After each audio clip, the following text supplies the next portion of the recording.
Lalu dijelaskan bahwa tayammama minal hadatsaini, boleh tayamum karena dua hadas. Orang punya hadas kecil atau orang punya hadas besar, lalu nggak ada air atau tidak bisa menggunakan air, maka diperbolehkan untuk tayamum, baik hadas kecil maupun hadas besar.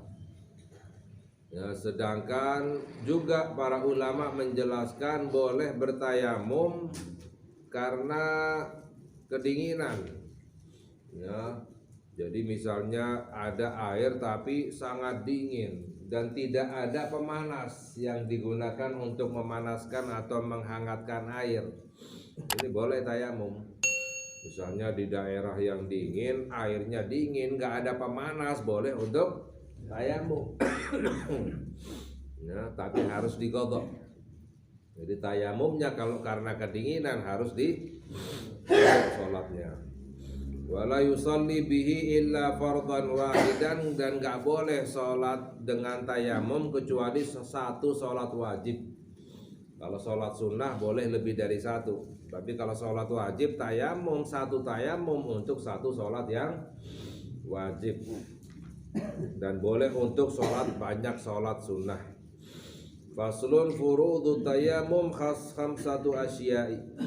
Lalu yang berikutnya rukun-rukun tayamum.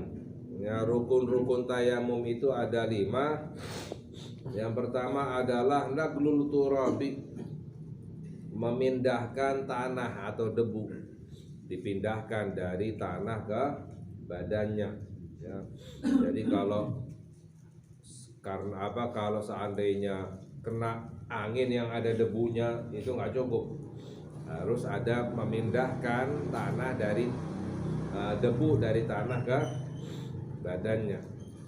Lalu yang kedua adalah an-niyatu, yaitu niat, harus ada niat. Ya, niatnya itu bukan seperti niatnya wudu.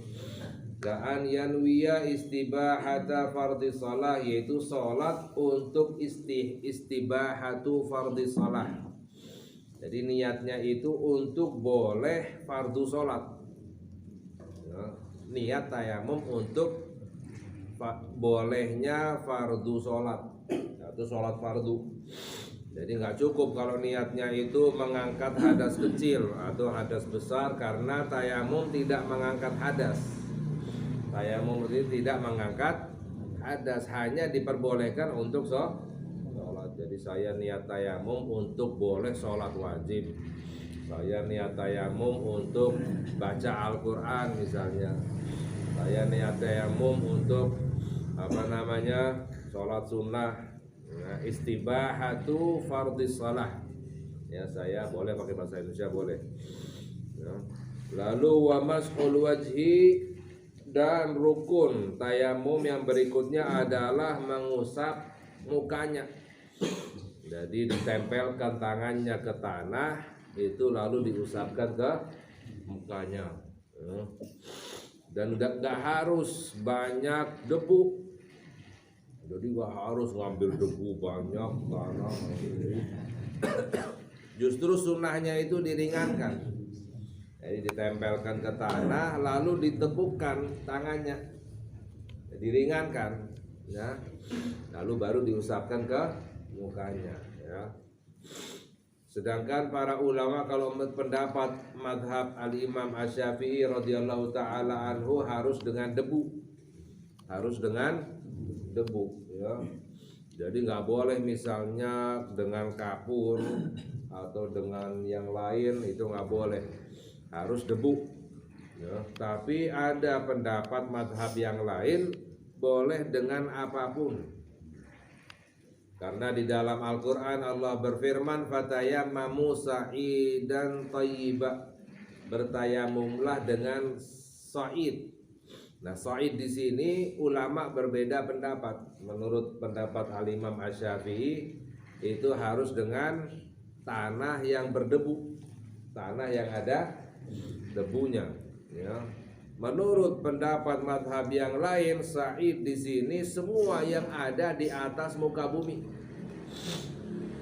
segala sesuatu yang ada di atas muka bumi, ya, walaupun dengan kayu, walaupun dengan batu atau tembok ya, atau karpet, walaupun nggak ada debunya, walaupun licin itu kayunya atau batunya atau debu temboknya, walaupun nggak ada debunya. Jadi misalnya kalau kita lihat di mobil atau di pesawat, misalnya orang mau umroh atau haji, nggak ada air, tayamum ke kursi misalnya atau ke dinding pesawat atau mobil, itu kalau menurut pendapat Al-Imam Asy-Syafi'i nggak sah. Tapi pendapat yang lain, madhab-madhab yang lain itu sah ya. Jadi istilahnya nggak perlu kita diributkan ya. Bisa jadi apalagi dalam keadaan umroh atau haji banyak madhab-madhab yang lain. Tapi menurut pendapat Al-Imam Asy-Syafi'i itu harus dengan debu, tanah yang berdebu. Wa mashul yadaini ma'al mirfaqain, dan rukun tayamum itu adalah mengusap tangannya sampai kedua siku. Nah, jadi mengusap tangannya sampai kedua siku, dan caranya ada caranya. Caranya itu ditempelkan kedua tangannya ke tanah, lalu tangan kirinya diletakkan di punggung telapak tangan kanannya. Ya, lalu sampai pergelangan, diusapkan sampai pergelangan, lalu digenggam, lalu diusapkan sampai siku dibalik ya, bagian dalam, lalu diusapkan lagi menuju telapak tangan. Telapak tadi sudah ini, lalu yang jempol tangan kiri dilewatkan ke punggung jempol tangan kanan ya, jadi sekali usap ya, nggak perlu gosok-gosok gitu, nggak perlu. Nah, jadi tempel gini, lalu ya, sini kan masih ada belum nempel nih. Yang ini tempelkan ke tangan kiri ya, putar lalu ke, cukup seperti itu. Jadi sekali nempelkan untuk kedua tangan ya.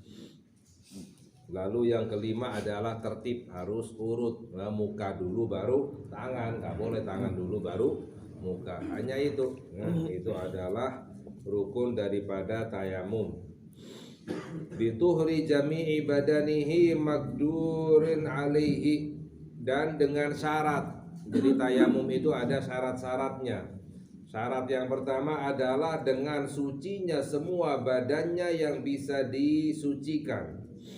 Jadi ketika tayamum harus badannya itu bersih daripada najis, nggak ada najisnya di badannya ya. Kalau di badannya ada najis, ada kotoran atau ada darah misalnya, harus dihilangkan dulu baru boleh tayamum.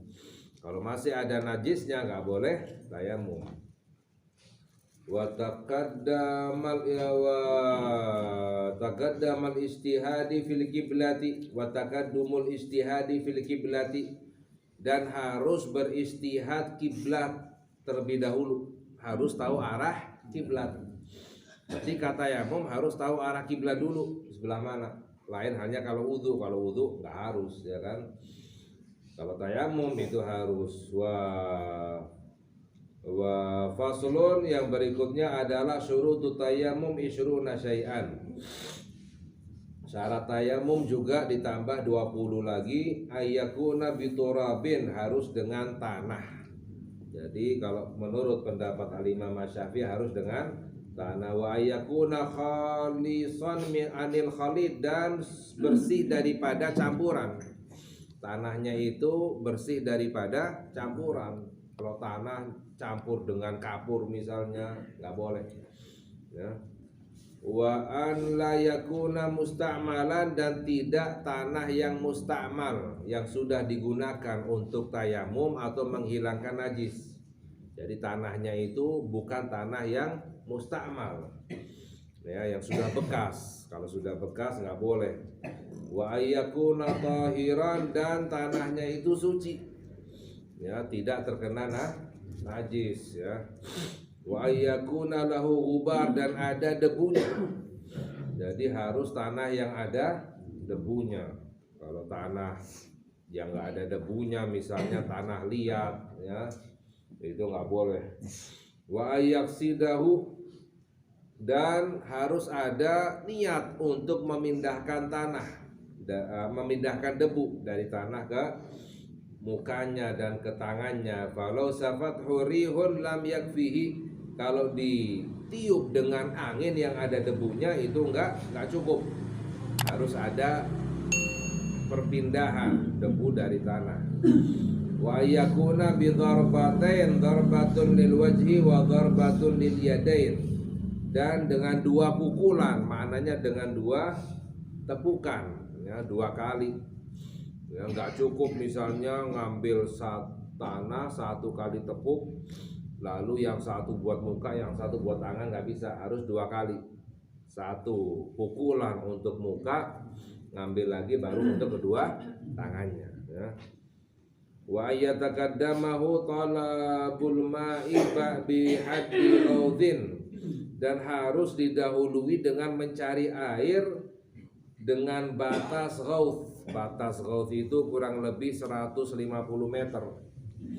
Jadi kalau ragu ada air atau tidak harus dicari dulu, ya, jarak 150 meter.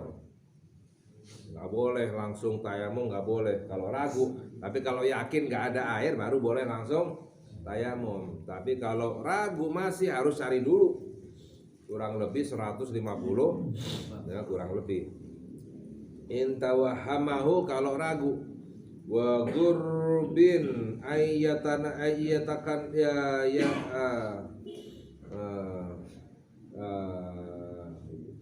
yatayakkanahu, ya, wa gurbin ayatakannahu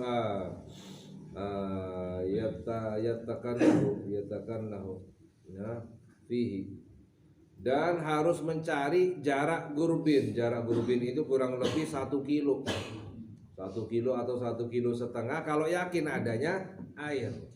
Yakin ada air tapi jaraknya 1 kilo misalnya, harus dicari dulu, nggak boleh langsung. Kalau yakin, kalau ragu jarak 150 meter. Kalau yakin, ada air jaraknya 1 kilo, harus cari itu, ya.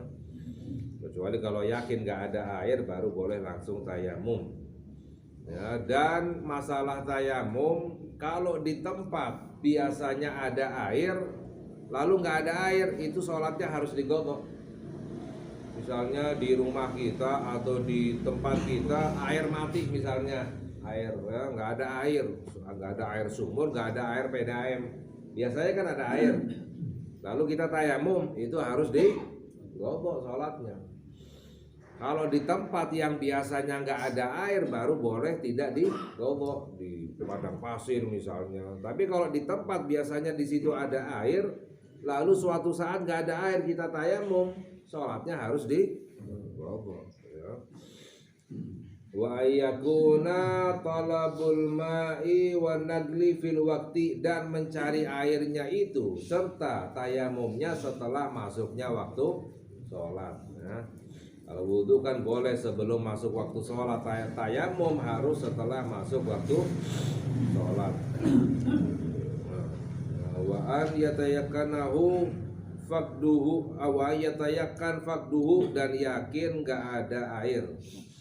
Yakin nggak ada air baru boleh sholat. Wa yujadal udhru min istimalihi bisababil maradi wa nahwihi, atau adanya udzur halangan untuk memakai air sebab sakit atau semacamnya, ada luka misalnya.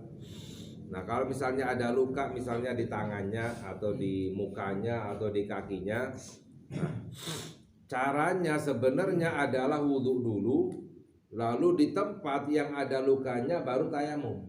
Misalnya luka di tangan, kalau aslinya dasarnya caranya itu wudhu dulu. Wudhu kan muka, lalu diusap tangannya yang bisa dibasuh dengan air. Setelah itu tayamum. Nah, setelah tayamum baru lanjutkan wudhunya, ya. Sebenarnya caranya seperti itu, tapi cara seperti ini agak susah, ya, sebab dalam keadaan basah dan juga bolak-balik, ya. Pendapat Al-Imam An-Nawawi radhiyallahu taala anhu boleh tayamum dulu, Jadi kalau ada luka di bagian yang harus dibasuh ketika wudhu, itu tayamum dulu.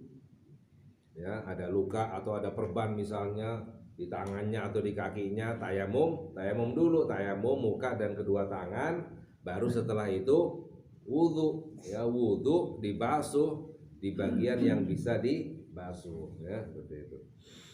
Jadi kalau ada bagian badan yang harus dibasuh ketika wudhu nggak bisa dibasuh, harus tayamum, ya. Harus tayamum, hukumnya wajib. Ya, wa yaksidahu.